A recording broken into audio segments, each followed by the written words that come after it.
Today we're going to show you how to install an E&G Classics fine mesh grille on a 2012 Kia Soul.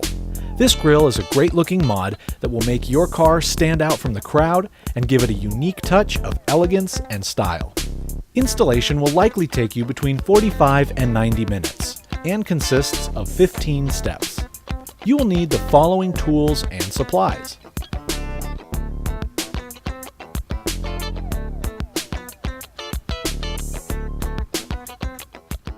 First thing we need to remove is the radiator support panel. It is secured by 7 plastic threaded fasteners and 2 10mm hex head bolts.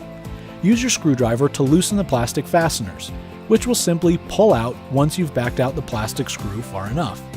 If the screw just keeps spinning and doesn't back out, grab your razor blade and gently, without damaging anything, slide the blade under the fastener and pry down on the razor blade's handle.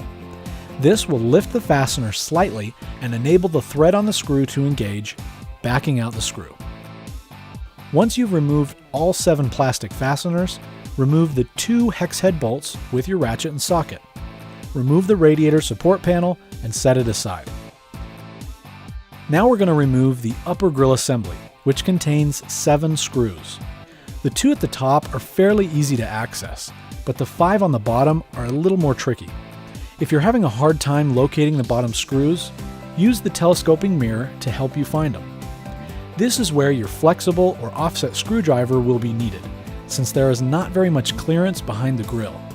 After trying several different ways, we ended up using the offset screwdriver for the upper screws and the flexible screwdriver for the lower screws. After you've removed all 7 screws, wiggle and pull the upper grille assembly forward to remove it from the car. Lay the beach towel on a flat, stable work surface.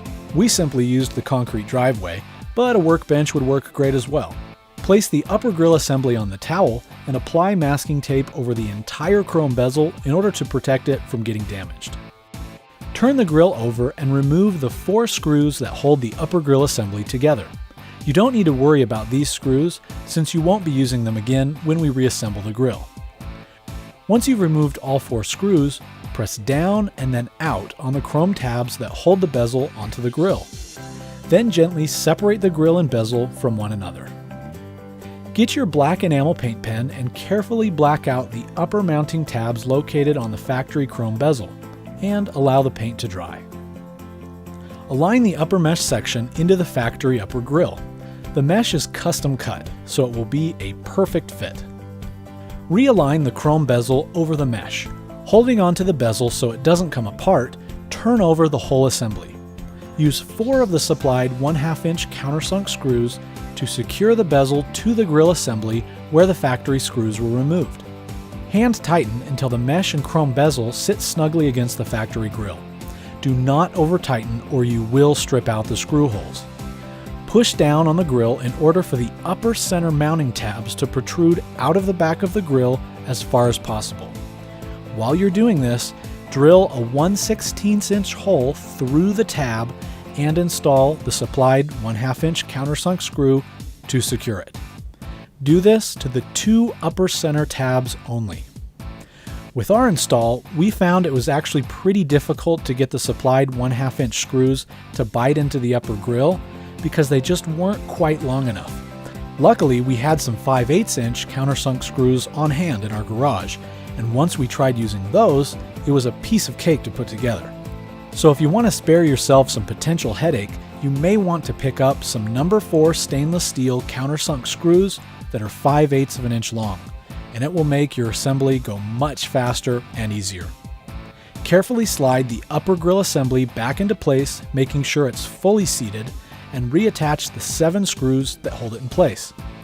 Once again, you'll need your offset and flexible screwdrivers to accomplish this, since the screws are tricky to access. Tighten the screws hand tight. Put the radiator support panel back into place, and secure it with the 7 plastic fasteners and 2 hex bolts that you previously removed. Tighten everything hand tight. Remove the masking tape from the chrome bezel, and you're all done with the upper grille. Now on to the lower grille.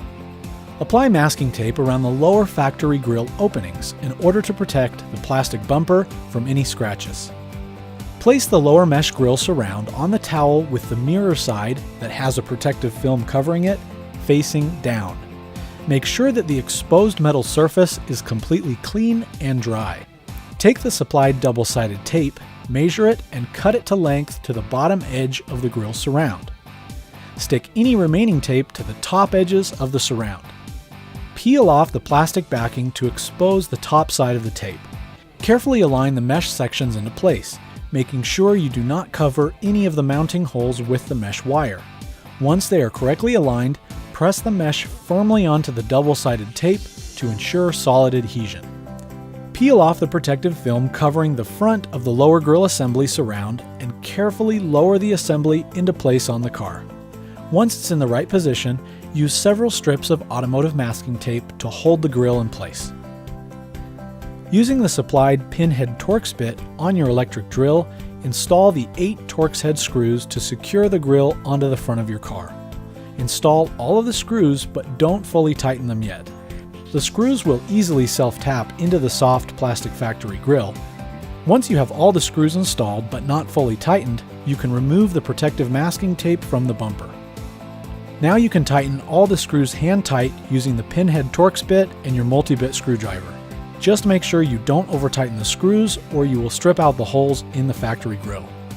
Take your microfiber cloth and give all the mesh grills, the upper chrome bezel, and the lower mirrored surround a quick rub down to remove any dirt or fingerprints. And that's all there is to it. Don't forget to take before and after pictures of your new grill so that you can show off your handiwork. For more information about this grill, visit egclassics.com. Thanks for watching.